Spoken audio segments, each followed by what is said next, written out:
Hi, and welcome to the second Smartboard tutorial. In the first tutorial, you were taught how to go on the internet and download the Smartboard Notebook software, and now you're ready to use it.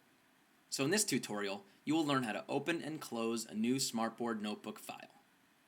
Now to get started, after you've already downloaded the software, if you're using a Mac, you're going to want to click on the Finder on your dock. You're going to go to your Applications folder on the left, and you're going to scroll down until you find the Notebook software folder.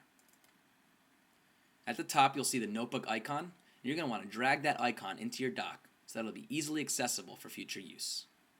To do this, you're going to left click on the icon, you're going to drag it down, and you're going to let go of the left click, and then the icon will appear in your dock. Now if you're using a PC, after you've already downloaded the software, a shortcut will most likely appear in your desktop that will allow you to access the software. But you can also access the software in your Programs folder. Now to get started on a new file, you're going to left click once in the notebook icon. And this screen will pop up the first time you open it up. This is the Welcome to Notebook software screen, and it gives you some shortcuts to open a new file, to open an existing file. You can click on this toolbar here, and it will give you all these different tools to use that you're going to learn about.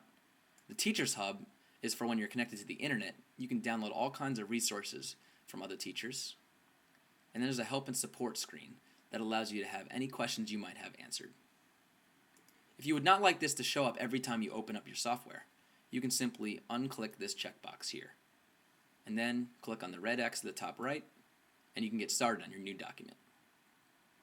Now you're going to learn about in future tutorials how to use all these different tools at the top in order to edit your document.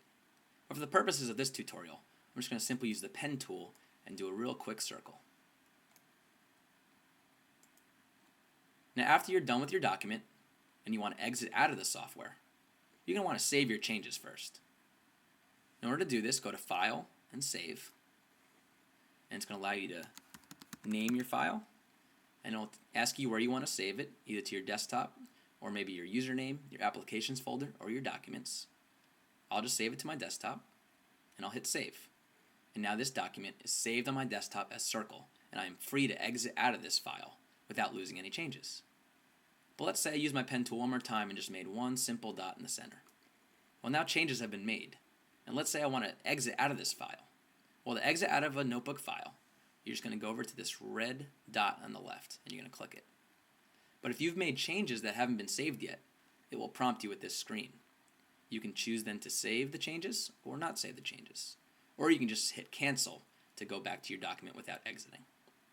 I'm just going to choose to save the changes. It'll save what's been done under that same username, and then it will exit out of the file. Now the notebook software is still running, and so if you want to exit out of the notebook software completely, you'd click on Notebook in the top left and go to Quit Notebook Software. But if you want to start it on a new file, you go to File and you'd hit New, and up would pop a new blank file ready to be edited. And whenever you want to exit out of it, once again, you hit the red X here, and then you're going to go to Notebook and go to Quit Notebook Software when you're completely done using the application. And now the icon for Notebook Software is still in your dock, so that anytime you want to start a new file, you can just simply click on the notebook icon and get started again.